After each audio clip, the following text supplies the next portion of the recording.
Assalamualaikum warahmatullahi wabarakatuh. Perkenalkan, nama aku Viola Agustia Fadilah dari Pendidikan Geografi 4B. Selamat datang di konten materi geologi.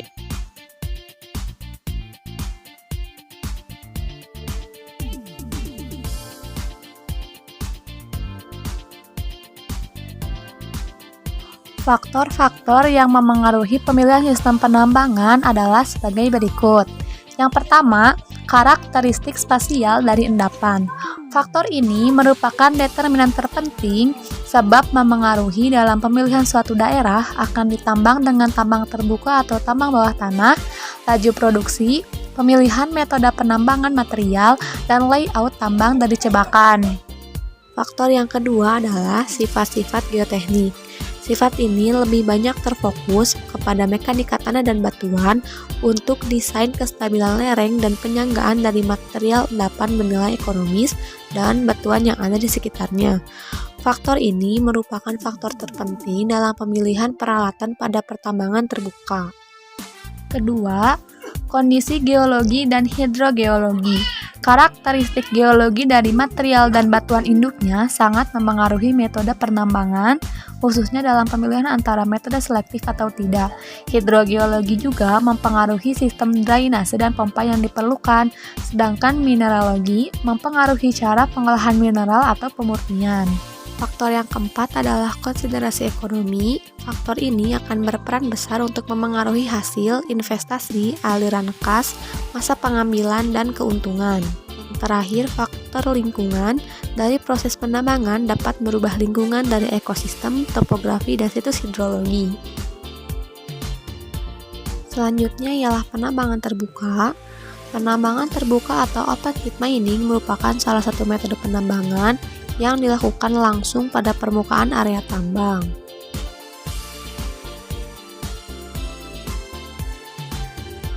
Dalam proses penambangan ini, lapisan tanah penutup harus digali terlebih dahulu dan dipindahkan untuk mendapatkan mineral ataupun hasil penambangan lainnya. Penambangan terbuka adalah penambangan yang dilakukan di permukaan bumi. Beberapa bahan tambang seperti tembaga, besi, batu bara, kapur, dan aluminium sering ditemukan di permukaan tanah. Yang selanjutnya ialah mengenai jenis bahaya penambangan terbuka yang terdiri atas risiko ledakan, kecelakaan alat berat, dan gedangan di lubang tambang. Pertama, risiko ledakan. Dalam kegiatan penambangan terbuka, bahan eksplosif kerap digunakan untuk memudahkan pengikisan area yang hendak digali. Ledakan yang terlalu besar biasanya disebabkan oleh pengisian berlebih pada lubang ledakan. Itu getaran tanah yang dihasilkan akibat proses peledakan tersebut juga dapat mengakibatkan perpindahan atau pergeseran tanah sehingga mengakibatkan jatuhnya massa batuan apabila tidak dikalkulasikan dengan benar dalam siklus peledakan tersebut.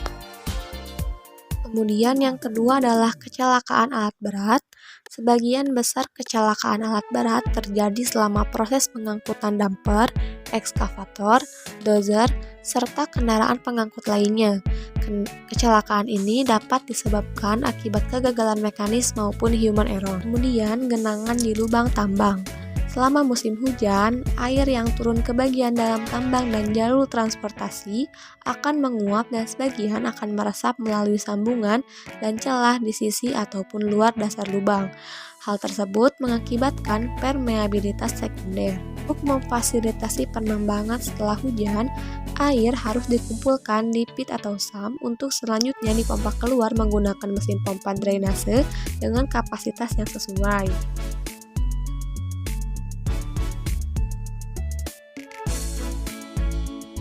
Tahapan umum dalam kegiatan penambangan terbuka.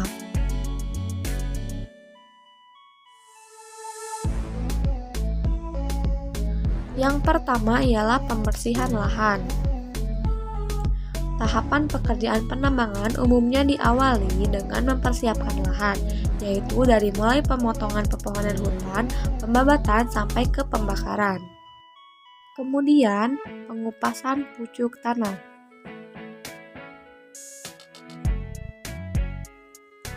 Pengupasan lapisan tanah penutup diawali dengan mengupas lapisan tanah atau topsoil dan kemudian overburden atau sandstone. Kemudian, pembongkaran dan penggalian tanah penutup. Pembongkaran dan penggalian tanah penutup dengan menggunakan bahan peledak ataupun tanpa bahan peledak dan memindahkannya ke disposal area. Selanjutnya adalah penggalian bahan galian atau eksploitasi.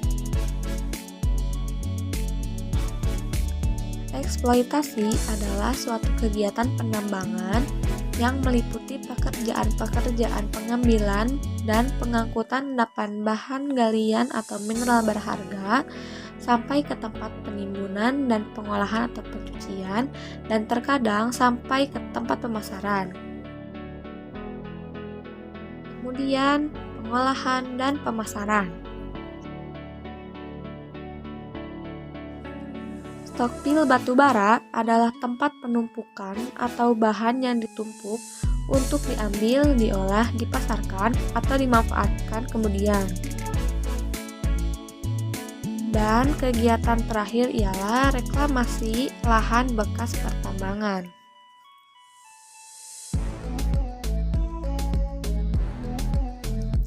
Pertambangan bawah permukaan. Tambang bawah permukaan secara umum adalah tambang yang tidak berhubungan langsung dengan udara luar.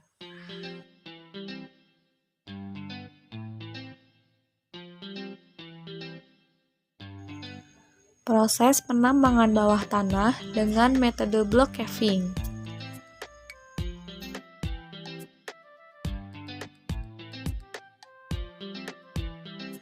Metode block caving adalah metode penambangan yang bertujuan untuk memotong bagian bawah dari blok biji sehingga blok biji tersebut mengalami keruntuhan dengan sendirinya yang disebabkan oleh beban beratnya dan dengan adanya gaya gravitasi bumi. Adapun tahap-tahap dalam metode ini, yang pertama adalah menggali terowongan menuju tempat cadangan biji mineral di bawah tanah.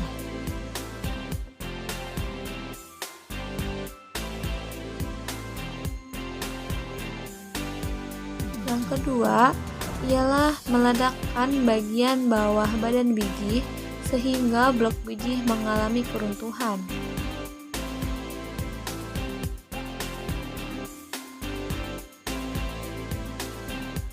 Kemudian, batuan disalurkan secara bertahap lewat jalur terowongan yang sudah dibuat. Ruang kosong dalam proses remove memungkinkan gravitasi untuk memaksa badan biji turun ke bawah.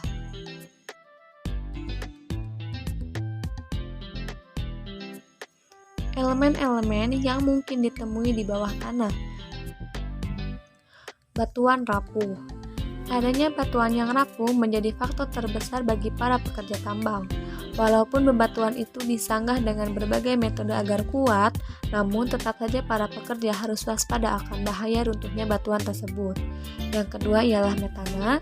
Metana adalah salah satu gas berbahaya yang cukup berisiko bagi mereka. Meskipun gas ini tidak beracun, tidak berbau, dan tidak berwarna, namun menghirup gas metan terus-menerus bahkan setiap hari dapat menyebabkan sesak. Yang ketiga ialah gas beracun. Gas beracun tersebut yakni CO, H2S, NO, dan SO2. Gas ini akan menyebabkan kematian bila terus-menerus dihirup oleh manusia. Yang terakhir ialah debu. Debu yang mengandung pasir silika di lokasi pertambangan bila dihirup akan menyebabkan masalah kesehatan.